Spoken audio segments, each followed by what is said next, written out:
বিশ্ব ভালোবাসা দিবস বলতে, এদিকে বিশ্ব ভালোবাসা দিবস বলতে কোনো দিবস নাই। যেটাকে আমরা বিশ্ব ভালোবাসা দিবস বলি ওটাকে বিশ্ব ভালোবাসা দিবস বলে আমরা সমর্থন করি না। কোনো মুসলিম সমর্থন করতে পারে না, কোনো নবীর উম্মত এটাকে সমর্থন করতে পারে না। এটার মূল ইতিহাস আসলে এটা ভালোবাসা দিবস নয়। মূল ইতিহাস কি? মূল ইতিহাস হচ্ছে খ্রিস্টানদের, এটা এক একটার ইতিহাস এক এক রকম। মূলত খ্রিস্টানদের ইতিহাসে প্রায় 50 জন লোক পাওয়া যায় যাদের নাম ছিল ভ্যালেন্টাইন। 50 জন ধর্ম যাজক ছিল যাদের নাম ছিল কি?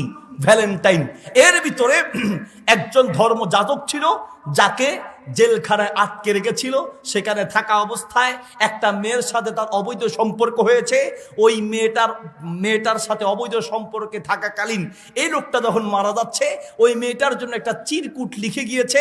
সে যেই দিন মারা গিয়েছে সেই দিনটা ছিল 14ই ফেব্রুয়ারি। সেটাকে কেন্দ্র করে খ্রিস্টানরা এই ভ্যালেন্টাইন্স ডে, তার নাম ভ্যালেন্টাইন ছিল, এই জন্য ভ্যালেন্টাইন্স ডে তৈরি করেছে একজন খ্রিস্টানকে কেন্দ্র করে। খ্রিস্টানরা এটা পালন করছে। দুঃখ তো ওই খ্রিস্টানের জন্য নয়, দুঃখ হচ্ছে তোমার মতো মুসলিমের জন্য। তুমি মুসলমানের বাচ্চা হয়ে তুমি কি করে এই দিবসকে সমর্থন করতে পারো? ঠিক কিনা? তুমি কি করে এই দিবসকে সমর্থন করছো? তুমি কি করে এই দিবসকে সমর্থন করছো? সবার তো উপস্থিত ভাই আবার এই দিবসটাকে সমর্থন দেওয়ার জন্য এদিকে বিভিন্ন গ্রুপ, বিভিন্ন কিছু ইসলাম বিদ্বেষী মিডিয়া, কিছু হলুদ মিডিয়া আছে যারা আমাদের যুবক আর যুবতীদের মাঝে চুলকানি সৃষ্টি করছে, ঠিক কিনা? ইন্ধন সৃষ্টি করছে।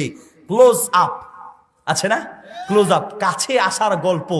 বেটা তোমরা এসেছো মানুষের দাঁত পরিষ্কারের কথা বলে বলে, ক্লোজ আপ দিয়ে কি করে? দাঁত পরিষ্কারের কথা বলে বলে আমাদের দেশের যুবক আর যুবতীদের চরিত্র অপরিষ্কার করে দিচ্ছে, ঠিক কিনা? অপরিষ্কার করে দিচ্ছে। সবারই তো উপস্থিতি। আজকে আপনি যদি মুসলমান হন, আপনার জন্য বলছি আপনার কিছু দায়িত্ব আছে। মিশকাতুল মাসাবিহ হাদিসটি আছে, সহিহ বুখারীতে হাদিসটি আছে, মুসনাদে আহমদে হাদিসটি আছে, সহিহুল জামি কিতাবে হাদিসটি আছে। নবী সাল্লাল্লাহু আলাইহি ওয়াসাল্লাম বলেছেন, কুল্লুকুম রাঈন ওয়া কুল্লুকুম মাসউলুন আন রাইয়াতিহি। তোমরা প্রত্যেকেই দায়িত্বশীল, তোমাদের অধীনস্থদের ব্যাপারে তোমাকে প্রশ্ন করা হবে। 14ই ফেব্রুয়ারি ঘরের ভিতরে লকডাউন করে দিবেন। লকডাউন কি? লকডাউন মানে আবার উল্টা ব্যাখ্যা করবেন না।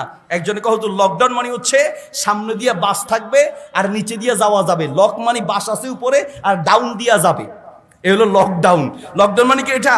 না, ঘরে লকডাউন দিবেন, ঘরে 144 ধারা জারি করবেন, ঘরে বলে দিবেন খবরদার এই 14ই ফেব্রুয়ারি স্কুলে যাওয়া লাগবে না, কলেজেও যাওয়া লাগবে না, ভার্সিটিতেও যাওয়া লাগবে না, সারা দিন তুমি ঘরের ভিতরে থাকবা। প্রত্যেকটা সন্তানকে নিয়ন্ত্রণ করা প্রত্যেকটা বাপ আর মায়ের উপরে অপরিহার্য দায়িত্ব, ঠিক কি না?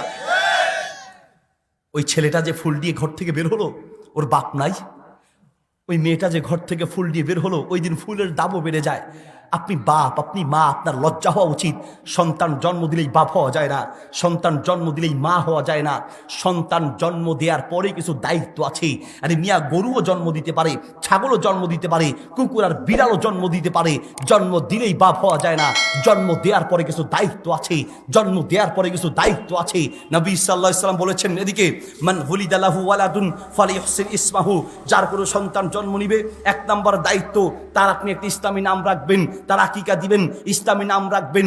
2 নম্বর দায়িত্ব ও আদ্দাবাহু, এদিকে সন্তানকে দিন শিখাবেন, ইসলাম শিখাবেন, সন্তানকে শিষ্টাচার শিখাবেন। আপনার উপরে অপরিহার্য দায়িত্ব হচ্ছে আপনার সন্তানকে ভদ্রতা, দিন শিখাবেন, ইসলাম শিখাবেন। আপনার সন্তান আপনার আন্ডারে, আপনার নিয়ন্ত্রণে থাকা সত্ত্বেও যদি সে কোনো অন্যায় কাজে যায় আর আপনি এটাকে সমর্থন করেন, বাধা না দেন, এই সন্তান ওই অন্যায় করে, জিনা ব্যভিচার করে ও যেই পরিমাণ গুনাহগার হবে, আপনি বাপ, আপনিও সেই পরিমাণ গুনাহগার হবেন, আপনি সেই পরিমাণ হবেন।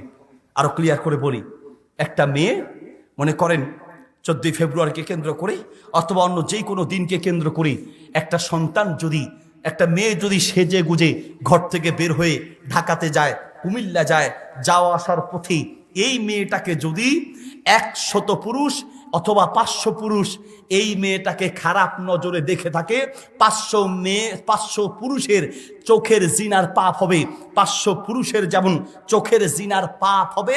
আপনি বাপ, আপনি আপনার মেয়েটাকে বেপরদায় ছেড়ে দিলেন, আপনার আমল নামায় 500 পুরুষের জিনার পাপ লেখা হবে।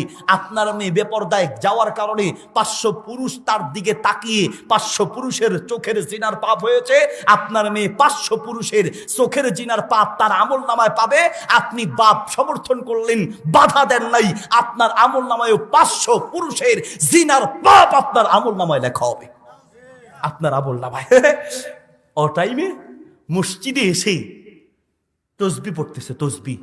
তো মুয়াজ্জিন সাহেব জিজ্ঞেস করে, বাবা আপনি ও টাইমে মসজিদে কেন? এটাই তো মসজিদে থাকার কথা না। বাবা রে, আমার মেয়ের কিছু বয়ফ্রেন্ড এসেছে। নাউজুবিল্লাহ বলেন। বয়ফ্রেন্ড মানে জিনাকারদের নাম দিয়েছে বয়ফ্রেন্ড, জিনাকারীদের নাম দিয়েছে গার্লফ্রেন্ড। কথা বলেন ঠিক কিনা?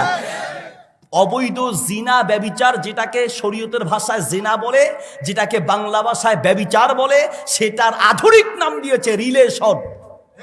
সেটার নাম দিয়েছে রিলেশন।